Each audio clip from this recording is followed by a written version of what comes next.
está concebida como una experiencia de aprendizaje, ¿no? En esta oportunidad tenemos al doctor Edwin de la Cruz Ponce. El doctor Edwin de la Cruz Ponce es contador público colegiado, ¿no? También es abogado, docente universitario, con maestría en contabilidad, doctorado en contabilidad y además es director ejecutivo de empresas privadas. Él nos va a ofrecer la conferencia Gestión y Gobierno Electrónico en la Contabilidad. Esperamos que estén ustedes muy atentos y después hagan las preguntas respectivas. Les dejo con ustedes al doctor Edwin de la Cruz. Gracias, mi hermano.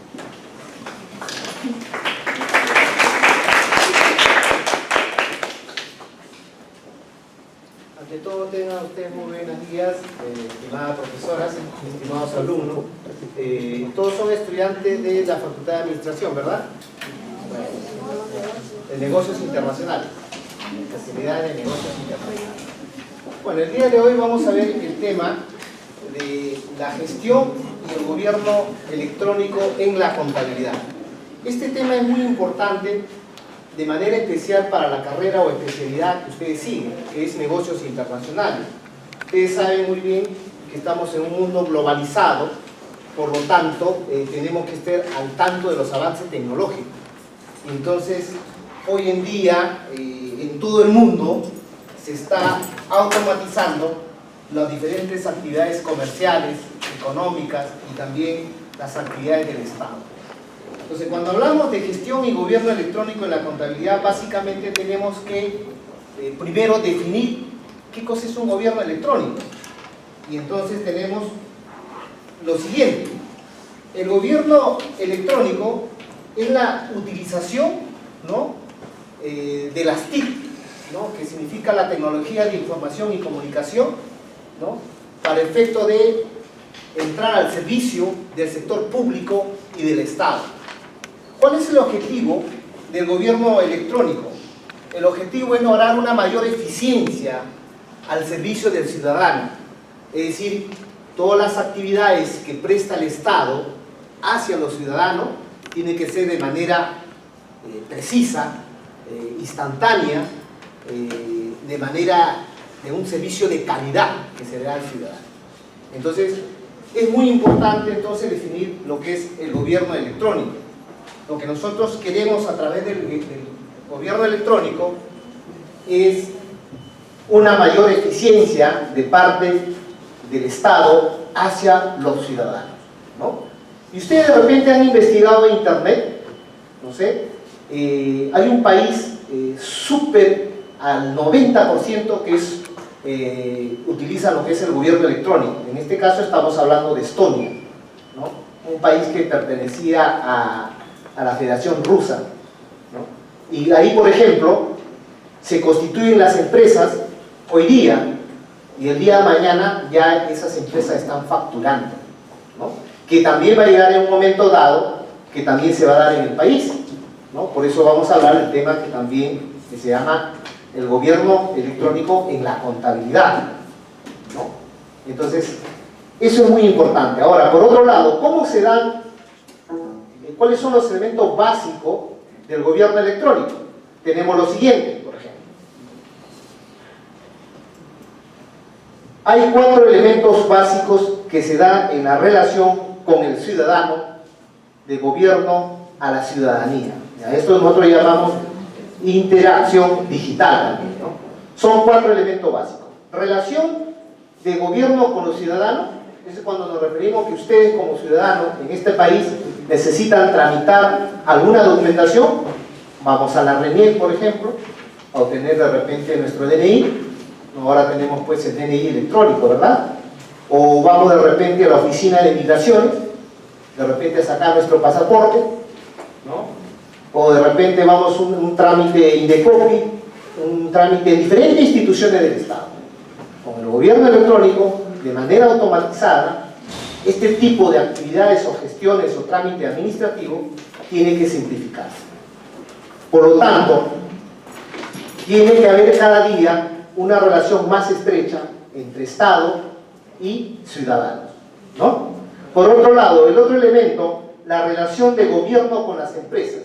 ¿qué relación hay del gobierno electrónico con las empresas? Con mayor exigencia también.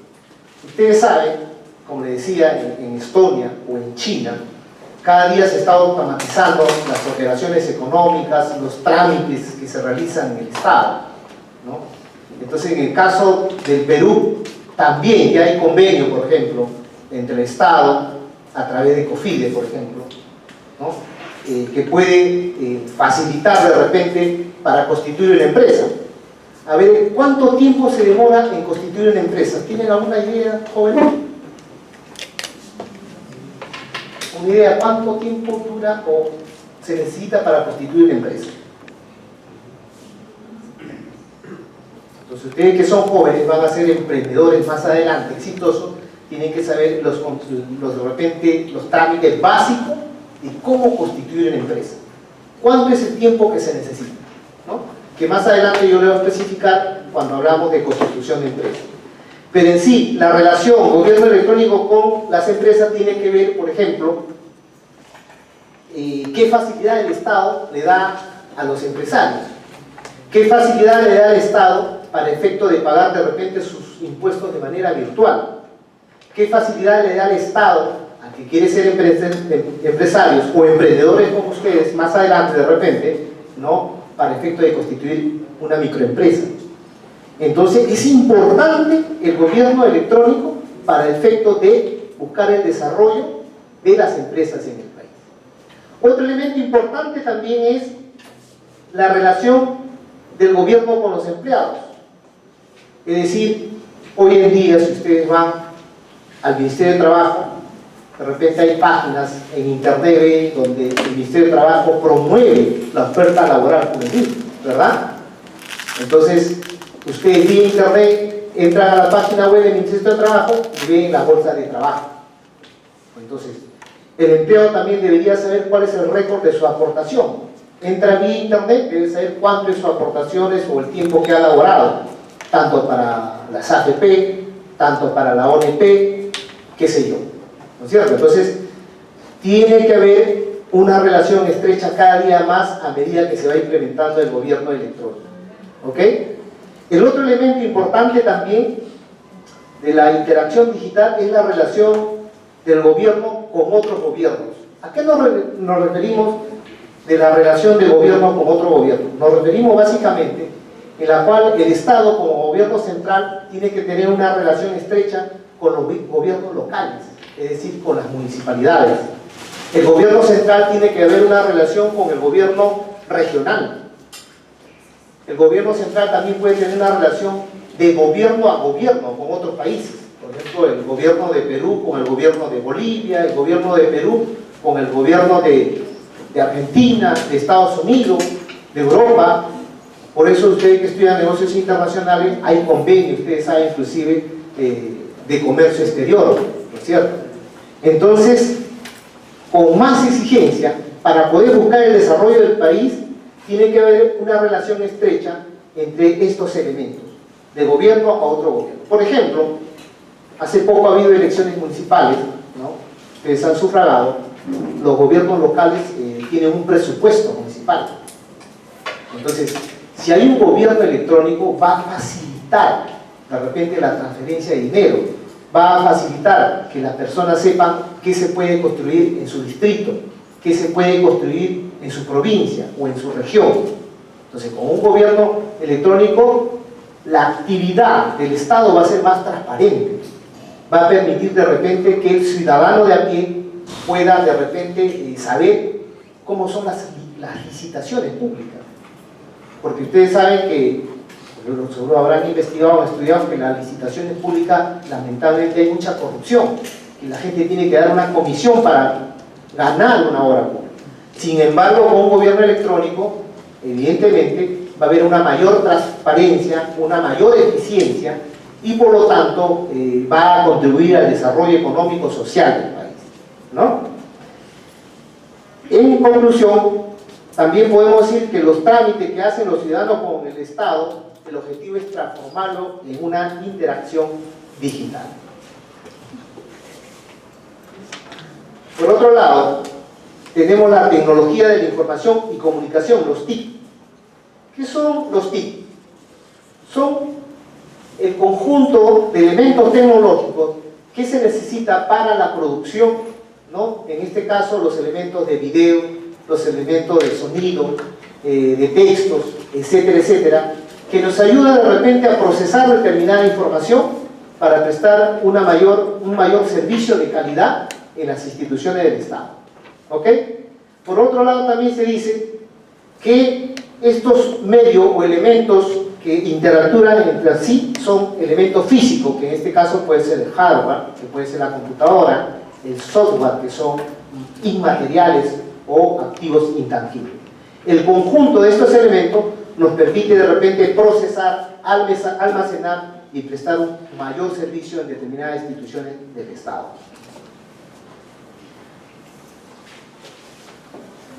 Y como les decía, ¿cuál es la infraestructura de la tecnología de la información? ¿No? Consiste en un conjunto de dispositivos físicos y aplicaciones de software, ¿no? El objetivo, ¿qué cosa es? Procesar los sistemas de información o almacenar los sistemas de información. Y esto tiene que llevarse al campo de la computadora, tiene que llevarse de repente al campo de los móviles, que también hoy en día se está desarrollando altamente lo que son el app. Muchos bancos, muchas instituciones financieras, por ejemplo, le piden que en su celular, en su móvil, descarguen su app, ¿verdad? Entonces eso facilita que en tiempo real, ¿no?, gracias a la tecnología de la información, podamos tener información, cuánto es nuestro gasto, cuánto es nuestra deuda a la SUNAT, o cuánto es nuestra deuda al banco, o si tiene tarjeta de crédito de Saga Falabella, de Ripley, puede saber cuánto es su deuda, cuándo vence su deuda, qué sé yo, ¿no? Entonces, la tecnología de información facilita tener esa información en tiempo real a los ciudadanos. Ahora, ¿para qué sirve? ¿No? ¿Para qué sirve? El objetivo, pues, evidentemente, como le decía anteriormente, la tecnología de información y comunicaciones sirve no solamente para procesar el sistema, también sirve para almacenar, ¿no? Gracias al cambio de la etapa analógica al sistema digital, nos permite que una gran cantidad de almacenamiento puede ser de repente guardado, ¿no?, en pequeños móviles, en USB, qué sé yo, ¿no? Entonces eso es muy importante. ¿Y para qué nos sirve eso?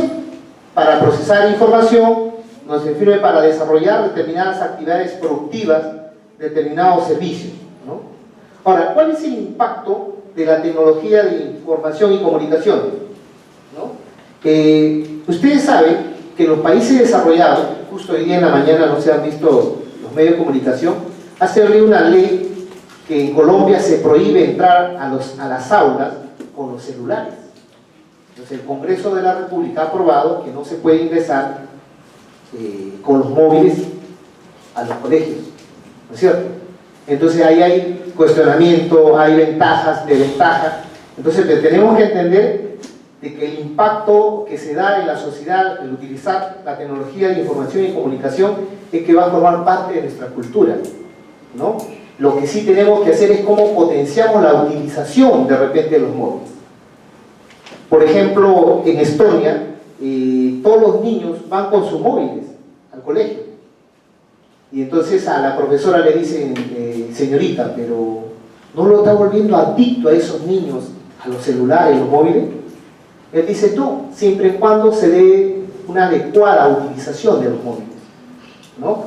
Y entonces dicen, pero que los niños utilicen mucho los móviles puede originar que se aísle o no tenga una buena relación con su padre. La profesora dice, no, todo depende cómo puede criar a ese niño. Si ese niño no lo crías con amor, si ese niño no le das motivaciones, evidentemente se va a encerrar en su móvil, ¿no es cierto? Entonces, el objetivo es cómo utilizamos de repente la tecnología de información o estos avances tecnológicos para efecto de motivar, lograr el desarrollo mental, si se puede decir, de los niños y jóvenes, ¿no es cierto? Entonces, lo que nosotros tenemos que reconocer que va a haber un impacto en la sociedad, sí va a haber impacto, va a formar parte de la cultura de los jóvenes y de la sociedad. El reto es cómo nosotros podemos utilizar de repente para buscar el desarrollo profesional o de formación en los niños y jóvenes en una sociedad. ¿Ok? Por otro lado también tenemos, y entrando un poco al tema de la constitución de empresas. Este es un tema muy importante, ustedes que estudian negocios internacionales, ¿no? Yo les decía anteriormente, ¿cuánto tiempo demora en hacer una empresa? De repente si ustedes se juntan entre compañeritos y dicen, vamos a hacer una microempresa, vamos a usar o vamos a constituir un startup, ¿no? Ustedes saben lo que es los startups, ¿no? Son empresas que utilizan mucho la tecnología, ¿no? Por ejemplo, han escuchado el Uber Taxi, por ejemplo, es un startup, ¿no? Y hay muchas empresas, inmobiliarias, empresas dedicadas a viajes, ¿no? Etcétera, etcétera. Entonces, ustedes como estudiantes de negocios internacionales, de repente van a ser consultores o van a ser emprendedores, le pueden preguntar, ¿cuánto es el tiempo para constituir una empresa? Normalmente, si usted va a una notaría, le van a decir, señores, hagan su minuta, pongan su nombre comercial, ¿no? Hagan la reserva del nombre, cuánto es el capital de la empresa, quién va a ser el gerente general, cuánto es la cantidad de acciones que debe tener cada accionista, qué sé yo. ¿Cuánto dura ese tiempo? Según la notaría, te va a decir, dura 5 días útiles, a 7 días útiles, sin contar sábado y domingo. Entonces, por experiencia propia, quien le habla es contador público y abogado. Por ejemplo, en el estudio que yo dirijo, constituimos la empresa, le elaboramos la minuta en 20 minutos y sacamos el RUC en 10 minutos. ¿Qué hacemos? Elaboramos la minuta de constitución, primero hacemos la reserva del nombre en el registro público, que ese nombre o esa razón social no debe tener otra empresa. Una vez que tenemos la razón social, constituimos la empresa, ¿no? Evidentemente teniendo el nombre comercial, la razón social, cuántos son los accionistas, quién es el gerente general, cuál es el giro del negocio. La minuta lo suscribe el abogado, llevamos a la notaría te firma el cargo de recepción. Basta que tengas ese cargo de recepción de la minuta de constitución de empresa, uno puede ir a la SUNAT a sacar el RUC, ¿no? Y se saca el RUC como sociedad irregular porque todavía no se ha concluido de elevar a registro público. Entonces, máximo en 2 días o en 1 día también se puede hacer la empresa. Entonces, hay que saber la ley de sociedades mercantiles que establece para hacer un pequeño negocio. ¿Ok? Y entonces, eso puede ayudar. Ahora, si nosotros implementamos el gobierno electrónico, que de repente mediante internet, como ahora lo hay, de repente voy a grandes rasgos explicarlo, como en la SUNAT, como persona natural, también puedes solicitar tu registro único de contribuyentes en la SUNAT, sacar tu RUC para poner tu negocio, puedes poner tu bodega, tu bazar, tu ferretería, puedes poner tu farmacia, ¿no? También, a través del impulso del gobierno electrónico, esperamos pues que de repente vía internet automáticamente se saque el RUC de una empresa en la SUNAT. ¿Se va a llegar a ese caso? Sí se va a llegar, ¿no es cierto? Pero ustedes tienen que tener ese conocimiento como estudiante de negocios internacionales, tienen que dominar ese tema, porque algún día alguien le va a pedir una consulta, ¿no es cierto? Y se supone que ustedes estudian esta carrera profesional para que en un momento dado también sean emprendedores, ¿no? Entonces, ustedes me dirán, pero ¿se necesita capital para hacer una empresa? ¿Capital en efectivo? No. Ustedes pueden hacer una empresa de repente si tienen su laptop, forma el capital de su empresa. Si tienen un escritorio, forma el capital de su empresa, ¿no? Si tienen un sillón, forma parte del capital de su empresa. Una empresa puede ser constituido en bienes o efectivo. Eso es muy importante, ¿eh? Eso tienen que saber para poder desarrollar algún pequeño negocio como emprendedores, ¿no? Ahora, ¿cuáles son los tipos de empresas que existen? Por ejemplo, siempre van a mi estudio y me preguntan, doctor, ¿qué tipo de empresa me sugiere hacer? Hay varios tipos de empresas, pero ¿cuáles son los más utilizados en ese tipo de empresas? Tenemos, por ejemplo, que existe la empresa, la sociedad anónima abierta, la sociedad anónima cerrada, la sociedad colectiva, la sociedad comercial de responsabilidad limitada, la empresa individual de responsabilidad limitada, la sociedad de responsabilidad limitada. sociedad civil ordinaria, etcétera, etcétera. Pero ustedes son licenciados en negocios internacionales y alguien le dice, licenciado, ¿qué empresa me recomienda? ¿Qué tipo de empresa para hacer? Evidentemente ahí hay que ver, de acuerdo a la ley de sociedades mercantiles, dice, ¿en qué consiste la sociedad anónima, por ejemplo? La sociedad anónima, por ejemplo, son mayormente para las grandes empresas, ¿no es cierto? No tiene un límite de socios, por ejemplo, ¿no? La sociedad anónima abierta es para una gran cantidad de accionistas también, ilimitada. La sociedad anónima cerrada, en cambio, es de 2 a 20 accionistas. Entonces, ¿qué recomiendo yo mayormente a mis clientes, por ejemplo, en la vida real?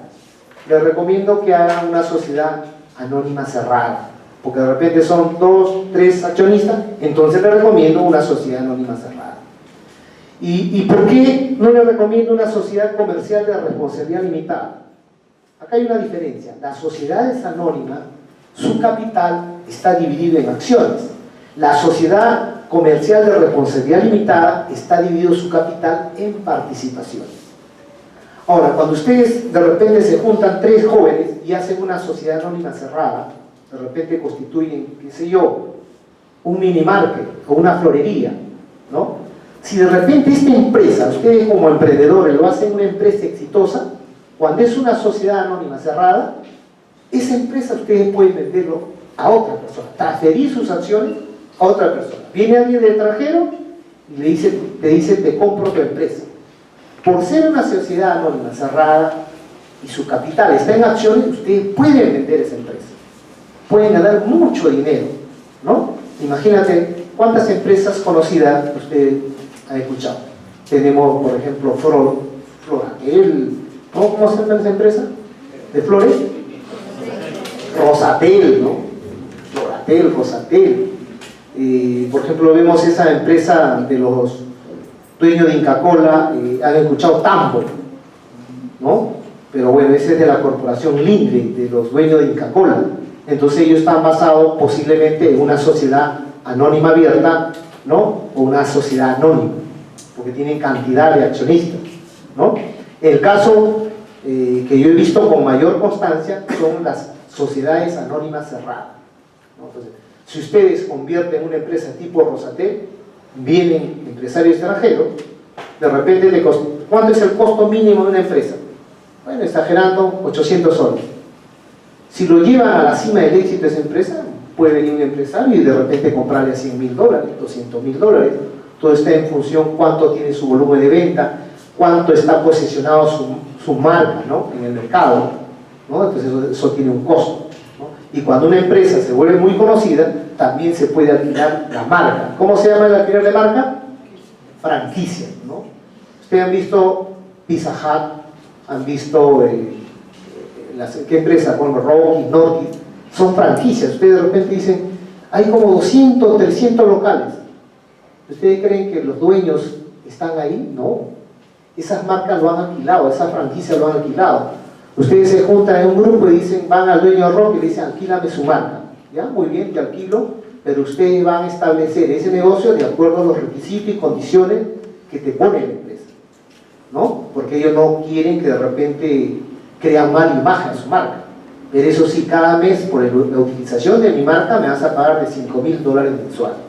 Entonces, para la utilización de esa marca hay que pagar, ¿no? A los dueños de esas empresas. Entonces, es interesante ustedes como estudiante de negocios internacionales saber qué tipo de empresa existe, ¿no? Y la facilidad, la rapidez que podemos constituir esta empresa, ¿ok? Entonces, ya saben la diferencia. Ahora, lo que es la sociedad de civil de responsabilidad limitada. Por ejemplo, ustedes quieren asociarse como licenciado en negocios internacionales, quieren prestar consultoría, pueden también hacer una sociedad anónima, pero se recomienda hacer una sociedad civil, ¿no? ¿Cuál es la diferencia entre responsabilidad limitada? La responsabilidad limitada significa, si ustedes como licenciado en negocios internacionales hacen una sociedad de profesionales, ustedes cada uno aporta 1.000 soles, ¿no?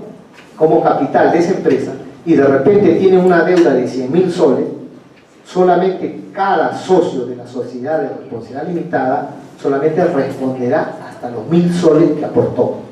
No asume la deuda total de la empresa. ¿Ok? Entonces, en la sociedad civil de responsabilidad limitada, mayormente se sugiere cuando un grupo de profesionales, que pueden ser abogados, contadores, ¿no? Quieren hacer una sociedad para prestar servicios. ¿Ok? Es muy importante que sepan los tipos de empresas que existen. Y el objetivo, como le digo, lo de gobierno electrónico, que esta empresa debería constituirse en línea, deberían facilitar, así como en Estonia, el mismo día se constituye la empresa y al otro día se está entregando la factura, ya se está vendiendo, ya está operando ese tipo de empresa en ese país. Es un gobierno casi al 90% electrónico. Por otro lado, una vez que ya hemos constituido la empresa, ya nosotros tenemos que también ver lo que es la contabilidad.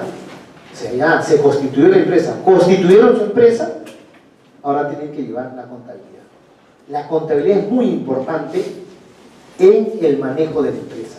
Y los administradores especialmente tienen que saber la contabilidad básica. ¿Por qué? Porque si el administrador no sabe contabilidad básica, viene un contador y le engaña. Pero si ustedes saben los conceptos, los manejos básicos de la contabilidad, nadie le va a engañar, van a dirigir eficientemente sus empresas. Entonces, ¿la contabilidad qué cosa es? La contabilidad en términos de concepto, se dice que la contabilidad es una ciencia, una técnica que se encarga de registrar las compras, las ventas, los activos y todas las operaciones económicas que realiza una empresa. Eso es la contabilidad. Por otro lado, también se dice que la contabilidad es una disciplina que permite reflejar la actividad de un negocio.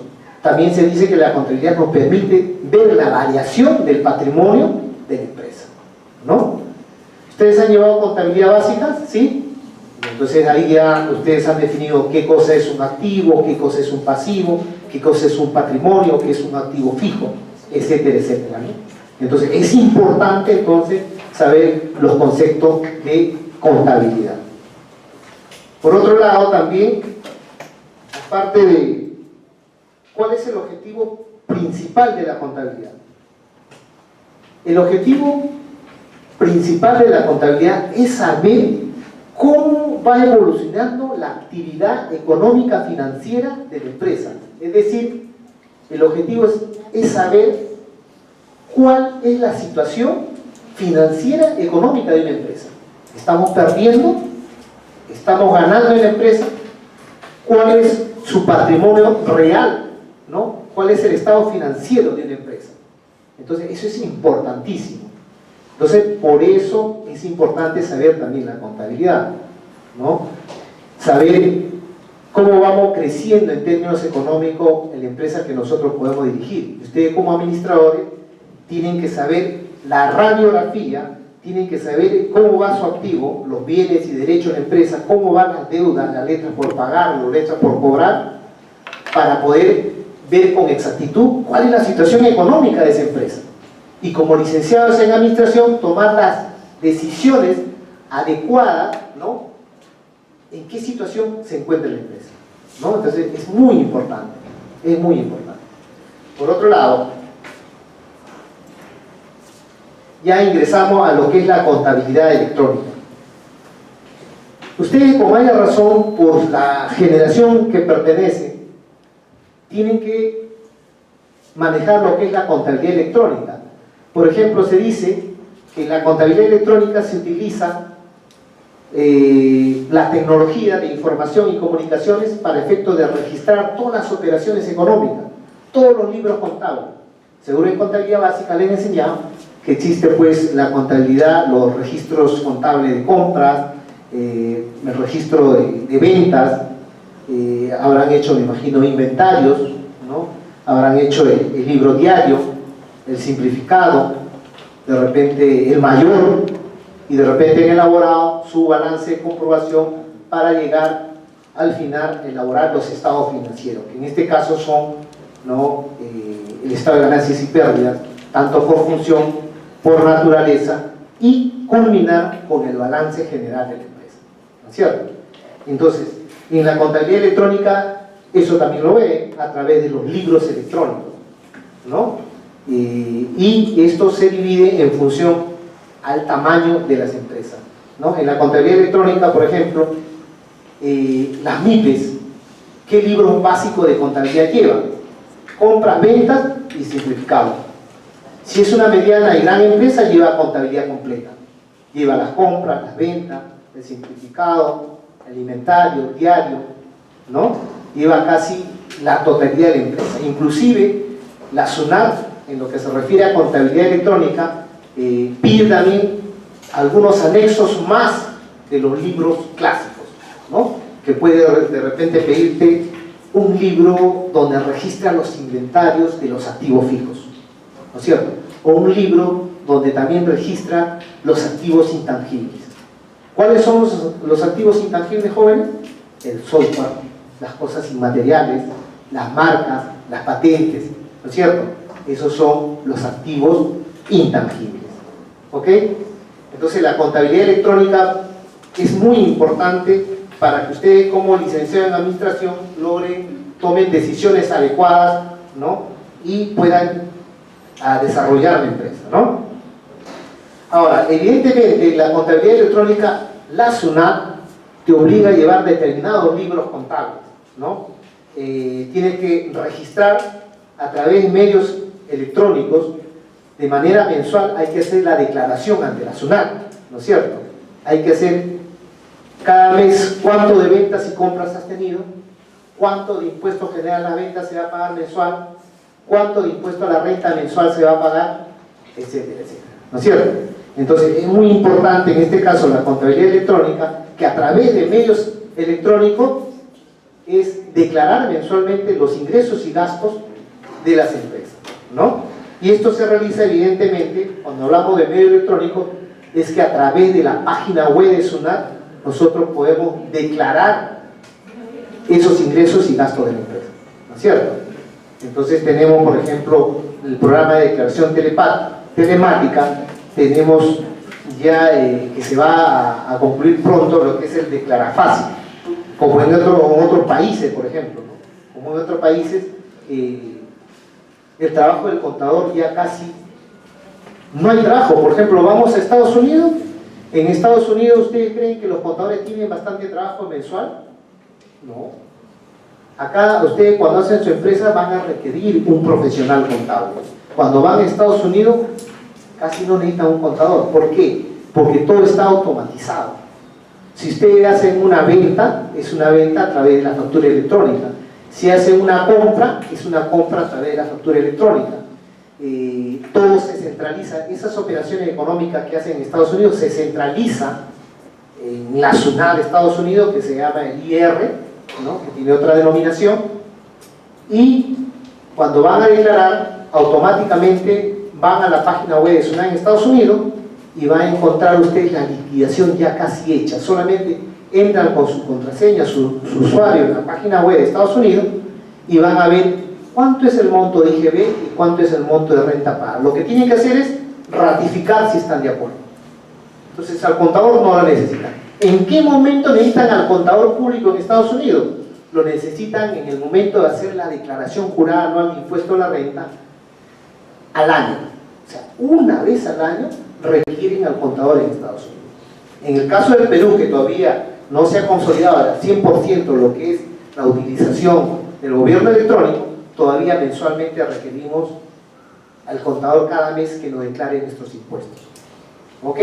Pero el objetivo, una vez que se implementen los medios electrónicos, se implemente al 100% el gobierno electrónico en la contabilidad, evidentemente los contadores van a tener que estudiar un poco de programación, ¿no? Porque ya todo va a estar automatizado. Ustedes van a tener en tiempo real sus informaciones, ¿ok? Entonces eso es importantísimo, no olvidar, ¿ya? Ahora, ¿qué es la factura electrónica? ¿No? La factura electrónica es un comprobante electrónico que tiene los mismos efectos legales que tiene la factura física, ¿no es cierto? Entonces, ¿para qué sirve la factura? Sirve para sustentar gasto, sirve para sustentar la compra de un bien, sirve para sustentar la venta de un bien. Básicamente, lo que le interesa al empresario es también que sustente sus gastos y le sirva como crédito fiscal. Es decir, las compras, el impuesto general a la venta de las compras, le sirve para deducir sus pagos de impuestos a la SUNAT. Es importantísimo, ¿no? Ahora, no solamente la factura electrónica, también existe, pues, y ustedes de repente cuando trabajan o estén trabajando, también emiten ¿qué cosa? Recibo por honorarios electrónicos. ¿Necesitan imprimir el papel? Ya no. Entran a la SUNAT, tienen su RUC, por ejemplo. A ver, acá los chicos de repente trabajan a part-time, trabajan en Pizza Hut, trabajan en Kentucky o trabajan en Metro, todo. Sacan su RUC, en este caso van a sacar su RUC para trabajar a medio tiempo y van a de repente entregar recibo por honorario electrónicos, ¿no? Tienen que sacar su RUC en la SUNAT en el régimen de cuarta categoría. ¿Qué significa la renta de cuarta categoría? Que ustedes son trabajadores independientes. ¿Quiénes emiten recibo por honorarios electrónicos? Un contador, un abogado, un licenciado en administración o cualquier persona que no estudió nada y que de repente presta un servicio a part-time, de repente 4 horas diarias, ¿no? O de repente un evento, qué sé yo, o puede ser un técnico en electricidad, puede ser un carpintero, puede emitir un recibo por honorario electrónico. Eso es importante, ¿no? Entonces, ustedes dirán, pero ¿de qué nos sirve entregar recibo por honorarios o si tienen una empresa facturas? Es importante porque cuando ustedes quieren hacer una gestión, por ejemplo, quieren obtener un préstamo bancario, si ustedes no tienen un sustento de ingreso, evidentemente ninguna entidad financiera le va a otorgar ni un solo. Entonces, si ustedes giran sus recibos por honorarios electrónicos como profesionales o como empleados a part-time, esto va a sustentar un ingreso y por lo tanto pueden calificar para determinado préstamo. ¿Ok? Entonces es muy importante, porque algunos le dicen, no entregue el recibo, así no más trabaja. No, yo quiero entregar mi recibo por honorario, así reciba 930, así reciba 1000 soles, así reciba 600 soles, tienen que registrar usted esos ingresos, que posteriormente le va a servir de mucho, ¿no es cierto? Porque cuando usted va a sacar una tarjeta de crédito en Saga, Ripley, le van a preguntar, ¿cuáles son sus ingresos? Entonces, si usted tiene el recibo por honorario electrónico, o si tiene una boleta también, podemos trabajar de manera dependiente por la empresa, ¿verdad? Entonces, eso hay que tener en cuenta. El recibo por honorario electrónico se entregan todas aquellas personas que realizan actividades independientes o en su defecto son dependientes, pero a part-time, ¿no? A tiempo parcial, ¿ok? No se olviden eso, es muy importante. Entonces, la factura electrónica justifica pues la entrega de bienes o la prestación de servicios también. Ahora, cuando hablamos de los comprobantes electrónicos, también hablamos pues que hay determinados programas que permiten simplificar o de llevar de manera más ordenada la contabilidad. Entonces, para eso están los software de contabilidad, que registra y procesa las transacciones históricas que genera la empresa, es decir, registra todas las operaciones económicas de la empresa. ¿Cuántos softwares contables existen en el Perú? Hay muchas, pueden haber de repente 20, 30, qué sé yo, pero las principales que son utilizadas cuando ustedes de repente de acá a un tiempo entran a practicar en un estudio contable, de repente van a ver algunos software contables. En este caso tenemos el Cisco, el Conga, Contaxi, StarSoft, que son los software contables más utilizados en el Perú, ¿no? ¿Pero qué hay más software contable? Sí, hay más software contable. Ahora, ¿qué registra? Ahora, ¿cuál es la diferencia entre software? Algunos son más simplificados, algunos, por ejemplo, no solamente te registran las compras, las ventas de las empresas, no solamente te hace el diario, sino también tiene anexo, por ejemplo, para registrar inventarios, tiene formato para registrar las conciliaciones bancarias, también tiene para registrar los activos fijos y otros libros auxiliares, ¿no? Por ejemplo, también dentro del software contable también hay para hacer el cambio de soles, de dólares a soles, porque ustedes saben, de acuerdo a la ley comercial en el Perú, la contabilidad se lleva en moneda nacional, y eso es un principio contable, ¿no?, aplicable en el país. Toda operación económica en el país se lleva en moneda nacional, pero ustedes ven que de repente algunas empresas o sus empresas pueden entregar factura en dólares. Sí pueden entrar factura en dólares. En este caso tienen que convertirle a tipo de tasa de cambio impuesto por la SUNAT, no de la calle, sino impuesto por la SUNAT, ¿no? Entonces estos sobran contables, algunos son más detallados, algunos son más complicados y otros son más simplificados, ¿no? Por ejemplo, yo utilizo en mi estudio contable el CONCA, ¿no?, que es un poco más detallado y permite de repente la convertibilidad de dólares en soles, permite también hacer las conciliaciones bancarias, etcétera, etcétera. ¿Ok? Entonces es importante también el software de contabilidad para efectos de llevar de una manera ordenada, automatizada y tener la información económica financiera también lo más rápido posible para tomar decisiones adecuadas. También existen los POS o puntos de venta que ustedes van a ver en los minimarkets, en Totus, Metro, en Tambo, qué sé yo, donde van a ver los famosos POS, ¿no?, que sirve también para pasar las tarjetas de crédito. ¿Ok? Eso es muy importante. Entonces ya entramos en un resumen lo que es el gobierno electrónico en la SUNAT, ¿no? ¿Cuál es el objetivo de la SUNAT? Evidentemente hay diferentes niveles y perspectiva que tiene la SUNAT sobre las operaciones, el control, la facilidad de dar servicio a los contribuyentes, ¿no es cierto? Por ejemplo, tenemos un gobierno electrónico de la SUNAT en la cual permite, por ejemplo, ser más interactivo entre contribuyente y la SUNAT, ¿no? Nos permite también el gobierno electrónico en SUNAT acortar la brecha digital, nos permite también proveer servicios electrónicos, ¿no? Permite el gobierno electrónico de SUNAT ayuda a impulsar el desarrollo económico, no solamente de la sociedad, sino de cada empresa, ¿no? También dentro del gobierno electrónico, a su personal, a los contribuyentes, también hace capacitaciones. Hoy en día, con la implementación de la factura electrónica, que ya no utilizamos el papel, evidentemente no todas las personas que tienen su pequeño negocio saben facturar electrónicamente. Entonces se le hace difícil. ¿Qué hace la SUNAT? Darle orientación, darle capacitación para manejar estos comprobantes electrónicos. Entonces, la SUNAT es una de las instituciones del Estado que últimamente está implementando lo que es la tecnología de la información y comunicación.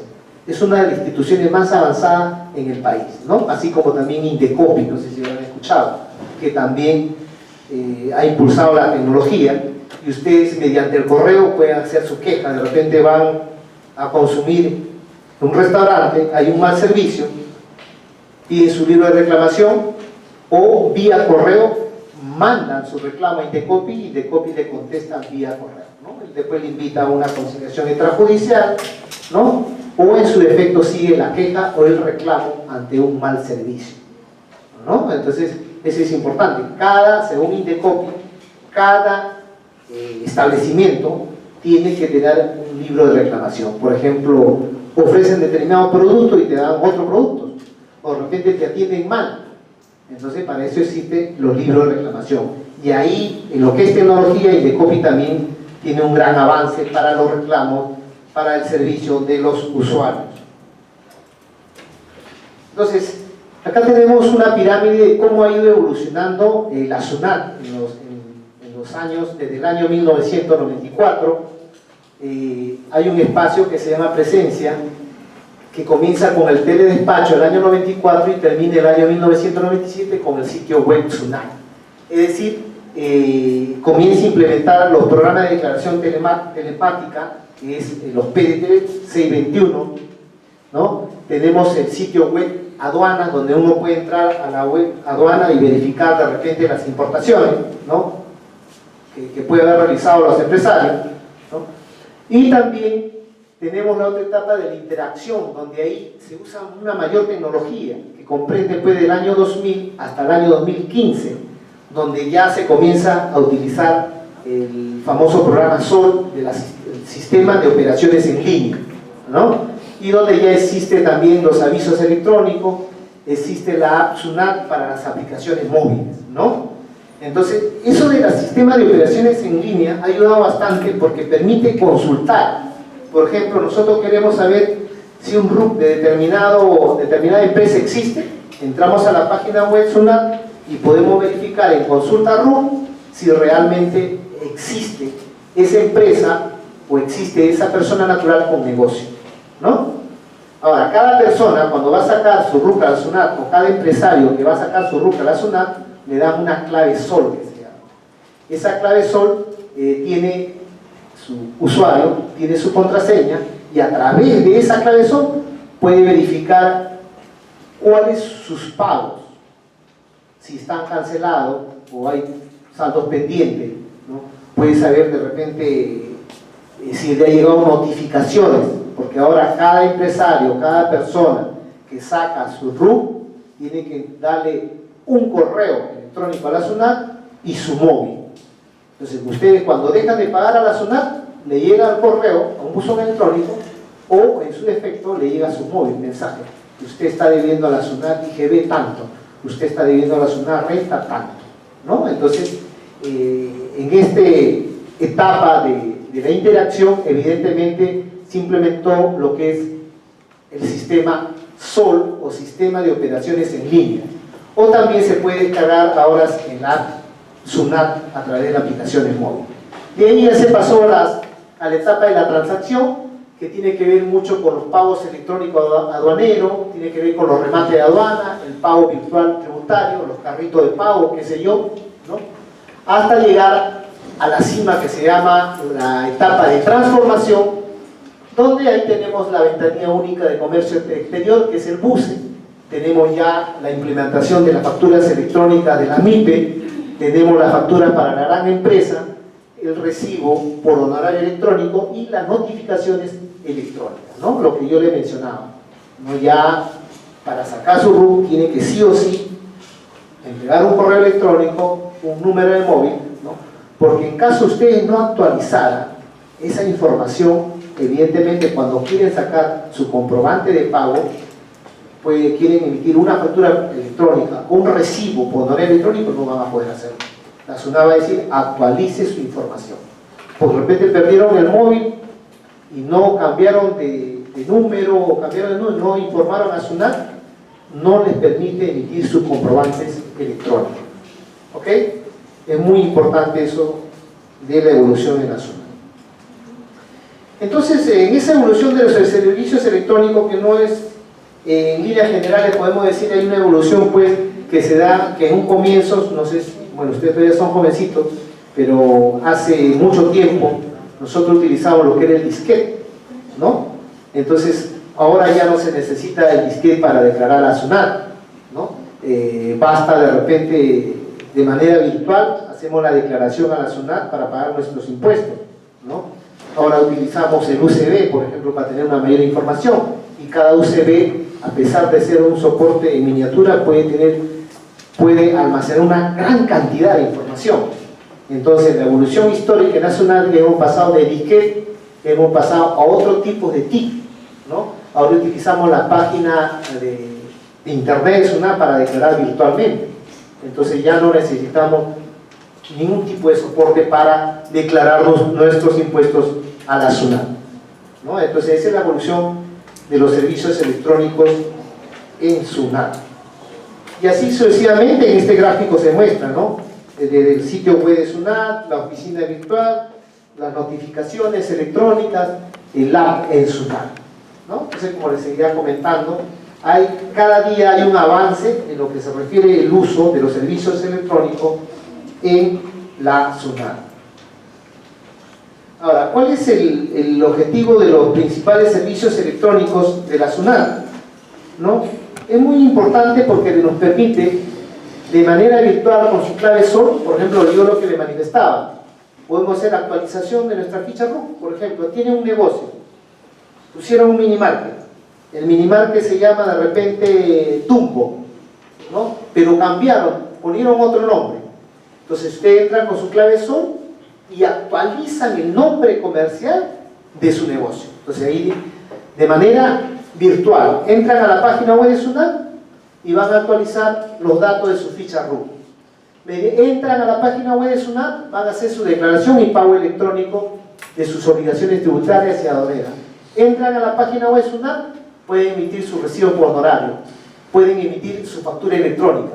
Ahí van a tener lo que es el buzón electrónico, van a tener los pagos electrónicos aduaneros, van a tener el sistema de importa fácil, etcétera, etcétera, ¿no? Y ahora que se está implementando desde el mes pasado lo que es la declaración fácil, ¿no? O también le llamamos, en términos así muy común, el pago fácil, también le dicen, ¿no? Como en Estados Unidos. Entonces, cada día la utilización de los servicios electrónicos va a simplificar la declaración de los impuestos de los negocios. Y también, fundamentalmente, va a haber una mayor fiscalización de parte de la SUNAT, ¿no? Entonces, porque hay muchas personas que ganan determinados ingresos y no lo declaran. Sin embargo, se van de repente a una tienda y se compran un automóvil. ¿Qué pasa cuando la persona no declara sus impuestos y compra bienes que tienen un precio determinado?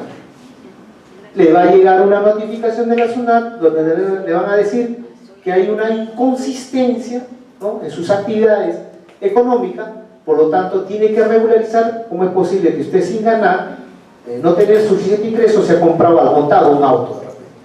Entonces la SUNAT se activa y te manda esa notificación, ¿no? Y entonces la SUNAT, utilizando los servicios electrónicos, va a permitir una mayor fiscalización, y entonces nosotros tenemos que llevar de una manera más transparente, más correcta nuestros servicios de contabilidad de nuestra empresa, ¿ok? Entonces es muy importante eso de los principales servicios electrónicos. Ya como un comentario de la SUNAT, dice que la masificación de la factura electrónica aportará más de 10.000 millones de soles a la recaudación tributaria. Es decir, esto representa el 1.5 del Producto Bruto Interno en el país, que la utilización de las facturas electrónicas, la utilización de los recibos por honorarios electrónicos, todos esos servicios electrónicos va a permitir aumentar la presión tributaria en el país. En otras palabras, lo que va a decir es que la SUNAT, utilizando los servicios electrónicos, va a permitir una mayor fiscalización, va a combatir la evasión de impuestos, va a permitir una mayor formalidad de los negocios, ¿ok? Y entonces el objetivo es de ampliar la base tributaria y la presión tributaria en el país. Bueno, ¿qué es un comprobante electrónico? Se refiere pues a todo un documento regulado por SUNAT que demuestra la entrega de un bien o la prestación de un servicio, ¿no? Ahí estamos volviendo ya a ratificar lo que habíamos manifestado anteriormente. Ahora, ¿cuál es la diferencia entre una factura física de papel y una factura electrónica? Evidentemente hay una diferencia. Mientras en la factura de papel se utiliza los números, solamente números, por ejemplo, serie 01, factura del 1 al 100. En el caso de la factura electrónica se utiliza alfanumérica. Se utiliza una letra, la letra F, es una letra, ¿no?, con el número, el 01, y de manera correlativa, ¿no? Hay una diferencia básica lo que es la factura física y la factura electrónica. Y ahí hay una imagen, ¿no?, del comprobante de pago electrónico, lo que le decía. El comprobante de pago físico, en este caso de papel, lleva una serie numérica, solo número, y el inicio de esa factura va del 1 de manera correlativa, ¿no? En cambio, en el comprobante de pago electrónico existe una serie alfanumérica que está conformado por la letra y números, ¿no? En este caso es F001, y de manera correlativa del 1 hacia adelante, ¿no? Entonces es una diferencia básica que van a encontrar cuando ustedes ingresan a la página web de SUNAT y emitan una factura electrónica o un recibo por honorario electrónico. Y así sucesivamente, los comprobantes de pago electrónico tienen determinados símbolos, ¿no? O de repente, de manera específica, tenemos la guía de remisión, tenemos las comprobantes de recepción, la boleta de venta electrónica, y así sucesivamente, ¿no? Que ustedes no necesitan saber porque eso ya está registrado en la SUNAT. Lo que yo solamente con esta imagen quiero explicar que hay una diferencia entre comprobantes de papel, ¿no?, físico, y la diferencia entre las facturas electrónicas, recibos por honorario, que tienen determinada denominación, ¿ok? Que eso ya está en la página web de SUNAT. Esto es muy importante. ¿Quiénes están obligados a emitir comprobantes de pagos electrónicos? ¿No? Están obligados aquellas empresas o personas naturales con negocio, la cual la SUNAT le ha autorizado a ser emisores electrónicos, ¿no? Entonces de repente llega una resolución de SUNAT y le dice, usted tiene que entregar comprobantes electrónicos, sus facturas electrónicas, su nota de débito electrónico, su guía electrónico, etcétera, etcétera, ¿no? Si le llega esa notificación, tiene que emitir facturas electrónicas, siempre y cuando salga una resolución y esa resolución le manden a su buzón electrónico que ustedes tienen de su empresa o a su nombre, ¿no? O en su defecto, si no le llegara esa resolución, aquellos que tengan ingresos anuales, ¿no?, mayores a 150 UIT, o sea, unidad impositiva tributaria. ¿Cuánto es el monto de la impositiva tributaria, chicos? 4.150, ¿no es cierto? Entonces, si en el año hubo un ingreso de 150 UIT, multiplican 150 por 4.150, si superan ese ingreso anual, están obligados a entregar facturas electrónicas, ¿ok? ¿Y qué pasa si no entregan la factura electrónica? La factura física no vale, solamente de manera excepcional. Las facturas físicas se utilizan cuando una empresa o una persona con negocio se le cayó el sistema, se cayó el sistema de SUNAT, por contingencia puede entregar las facturas físicas. Y que eso se va a ir eliminando poco a poco a medida que se va implementando el gobierno electrónico en la contabilidad en la SUNAT, con mayor eficiencia, mayor eficacia, con mayor rapidez, ¿no es cierto?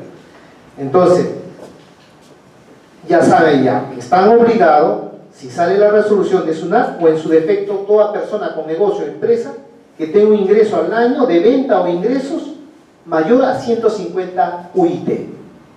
Es importante. Ahora, algo muy importante en la SUNAT es que la SUNAT en su página web ustedes pueden consultar si la empresa existe, la consulta RUC. Pueden consultar también si esos comprobantes que le emiten es válido o no es válido.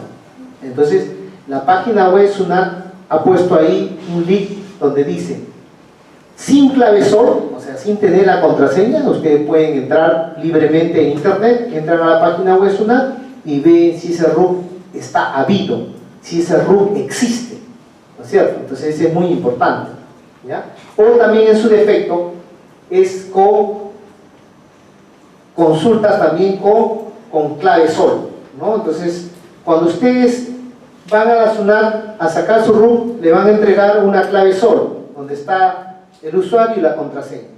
Con esa clave SOL ustedes pueden verificar si las facturas son válidas o no son válidas, ¿no? Todo tipo de comprobantes electrónicos, que es muy importante, ¿no? Entonces esto se va a simplificar cada día a medida que se va utilizando esta tecnología de información. Entonces también lo que yo quería comentar, un resumen esto de la factura de los sistemas de contribuyente. ¿Qué pasa? Al entregar la factura electrónica, ¿qué está pasando en la actualidad en el país cuando la SUNAT está implementando esta tecnología de información? Ustedes sacan su RUC, tienen su empresa, pueden emitir la factura electrónica desde la página web de SUNAT. Entran a la página web de SUNAT y hacen su factura electrónica. Pero también pueden tener su propio programa, su programa de facturación electrónica, ¿no? Es un programa, es un software que ustedes lo cuelgan en la nube, ¿no? Y a partir de eso ustedes también pueden facturar. Entonces, hay diferentes formas, pueden emitir cualquier tipo de comprobantes electrónicos. Pero eso, a la medida que avanza la tecnología, eso también la SUNAT va a pedir algunas exigencias. Por ejemplo, hoy en día existen 7 compañías nacionales que se llaman la OCE. La OCE es la única que se encarga, o se va a encargar más adelante, el que va a dar la validación de los comprobantes electrónicos. Ahora ustedes tienen su negocito, entran a la página web, hacen su factura electrónica, pero a partir del año 2019 dicen no, vas a tener que de repente hacer un convenio con las OCE. Son empresas que tienen grandes servidores, grandes almacenamientos, que van a validar tu recibo por honorario, tus facturas, tus guías electrónicas, ¿no? Es a partir del primer de enero del 2019. Ahora se puede utilizar libremente, pero a medida que va avanzando el tiempo, se va cerrando esa brecha. Lo que le decía anteriormente, los requisitos para entregar las facturas electrónicas o para ser emisor electrónico, ¿no? Uno de ellos, por ejemplo, es que tu RUC ante la SUNAT, su domicilio esté habido, exista. ¿Qué pasa? Por ejemplo, ustedes sacan, para poner una bodeguita, sacan una ficha RUC y de repente le llegó una notificación a su buzón electrónico y ustedes no contestaron, le llegó una notificación de la SUNAT a su bodega o a su farmacia, no contestaron. Entonces el que le dejó esa notificación o le mandó vía buzón electrónico, informa a la SUNAT, y en la SUNAT, en la ficha RUC, va a aparecer no habido o no hallado. Por lo tanto, cuando ustedes quieren entregar las boletas electrónicas o la factura, no van a poder emitir, ¿ya? Y se presentan muchos casos de eso, ¿no? Muchos casos. Por otro lado, también tienen que ver, el estado de RUC no debe estar suspendido, ¿no? ¿Qué es lo que pasa? A veces se olvidan de pagar sus impuestos, de oficio la SUNAT le da de baja a su RUC de ustedes. De repente tenían ustedes su farmacia y se olvidó el contador de declarar 3 meses, la SUNAT dice no paga impuestos, no está utilizando, le pone la ficha RUC de SUNAT, baja o anulada. Si ustedes quieren emitir comprobante electrónico, no se puede. Tienen que volver nuevamente a reactivar su RUC ante la SUNAT. Y eso le va a pasar en muchos negocios que ustedes de repente manejan su familia o puedan asesorar también, ¿no? Lo otro, debe encontrarse afecto en el RUC al impuesto a la renta de tercera categoría. Eso de repente en contabilidad básica llevado.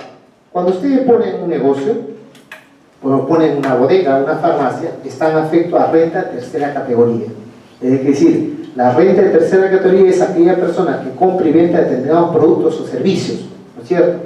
Hay que afectarle. En la ficha RUC de SUNAT debe decir afecto a la renta de tercera categoría, ¿ok? Y cuando ustedes entregan recibo por honorario, debe estar afecto a renta de ¿qué? Cuarta categoría. Y si ustedes trabajan en una empresa de manera dependiente, están afecto a renta de quinta categoría, ¿no es cierto? Y si ustedes tienen casa, alquilan casas, está afecto a renta de primera categoría. Y si ustedes cobran de repente una marca, una franquicia o reciben dividendos, está afecto a renta de segunda categoría. Y así sucesivamente, ¿no es cierto? Entonces eso es muy importante saber. De repente sacan su ficha RUC para entregar un recibo por honorario por electrónico y ustedes dicen, no, ya tengo mi ficha RUC, y ponen su bodega. Cuando quieren entregar la factura, no pueden. ¿Quieren entregar la boleta de venta? No pueden. Tienen que poner en la ficha RUC a qué régimen de impuesto están afectos. Puede ser primera, segunda, tercera, cuarta, quinta categoría. ¿Ok? Ese es muy importante, los requisitos para ser emisor electrónico. Y bueno, esto de la operatividad, ¿no? Cómo se entrega, ¿no? Es algo elemental. Cómo emitimos los comprobantes electrónicos, ¿no? Entregamos a los clientes, o de repente lo elevamos a la nube, o de repente ingresamos a la OCE, ¿no? Entonces es muy importante, ¿ya? Muy importante. Que eso es algo básico, ¿no? Como la SUNAT valida la información, la SUNAT puede validarlo, puede observarlo o puede rechazarlo, ¿no es cierto? Puede observarlo porque no reúne las características de la factura electrónica, puede rechazarlo porque totalmente está mal hecho de repente emitida la factura electrónica, ¿no es cierto? Entonces eso se refiere a la operatividad que puede hacer en este caso el contribuyente al momento de entregar facturas electrónicas, al momento de entregar al cliente, al momento de enviar al cliente, ¿no? Ahora, ¿qué pasa con la factura electrónica? Nosotros emitimos la factura electrónica y tenemos plazo solamente, esto es muy importante, sin leer muchas cosas. Cuando ustedes tengan su factura electrónica solamente tienen 7 días para enviar a la SUNAT. Si pasan los 7 días no mandaron, la factura que emitieron ustedes no vale. Tienen que anularlo y volver a hacer nuevamente las facturas electrónicas. Antes, cuando teníamos una boleta de venta física de papel o factura de papel, no podemos demorar mucho tiempo. De repente, después de un mes, declarábamos, sumábamos la boleta de venta, la factura y declarábamos los impuestos a la SUNAT. Ahora no, emite tu factura, máximo 7 días tienes que mandar esa información a la SUNAT. Se pasó los 7 días, no vale tu factura. ¿Ok? Es rechazado. ¿Ok? Eso es muy importante. Es muy importante saber esos conceptos básicos de operatividad de los comprobantes electrónicos.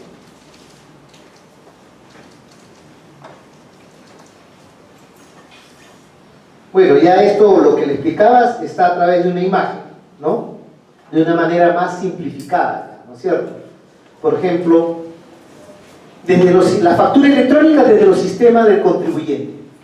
El emisor electrónico, o sea, el contribuyente, emite la factura electrónica al cliente, ¿no?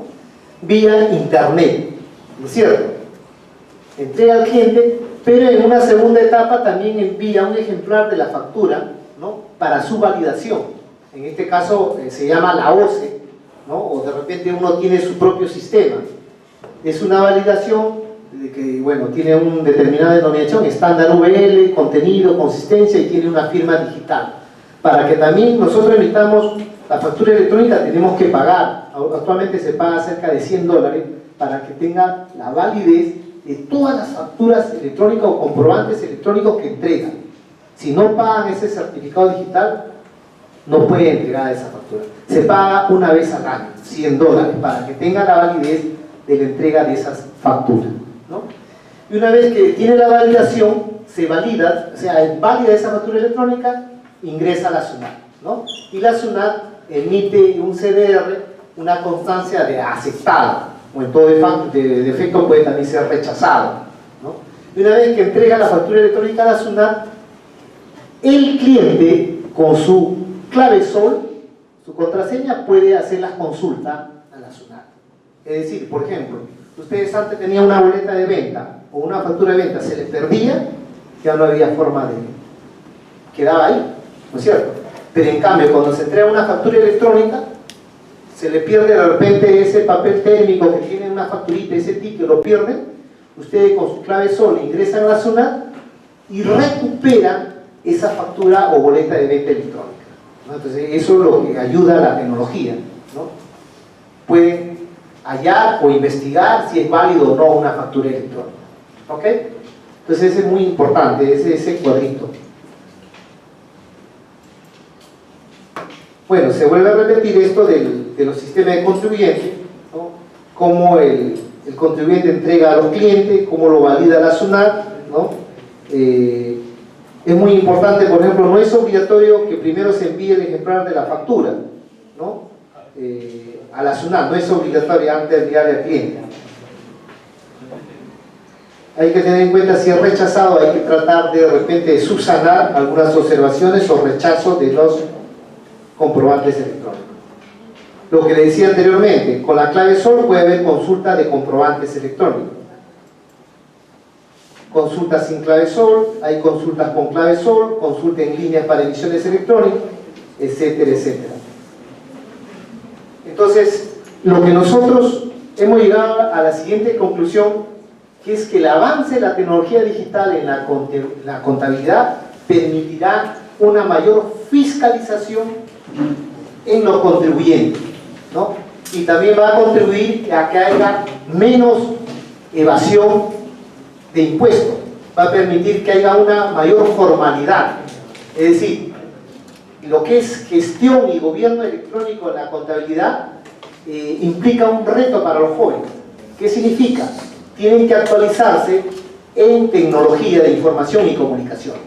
Es decir, estamos entrando a la era digital, Por lo tanto, esto implica que ustedes tienen que prepararse como profesionales más en lo que es la tecnología de información y comunicación. Para terminar, solamente, jóvenes, les quiero agradecer por la invitación que han tenido sus excelentes profesores y directores, y de repente cualquier consulta me pueden hacer, de repente le doy algunas tarjetitas para que me puedan hacer algunas consultas. Como dijo César Vallejo, hay muchas cosas por hacer. Muchas gracias, jóvenes. Gracias.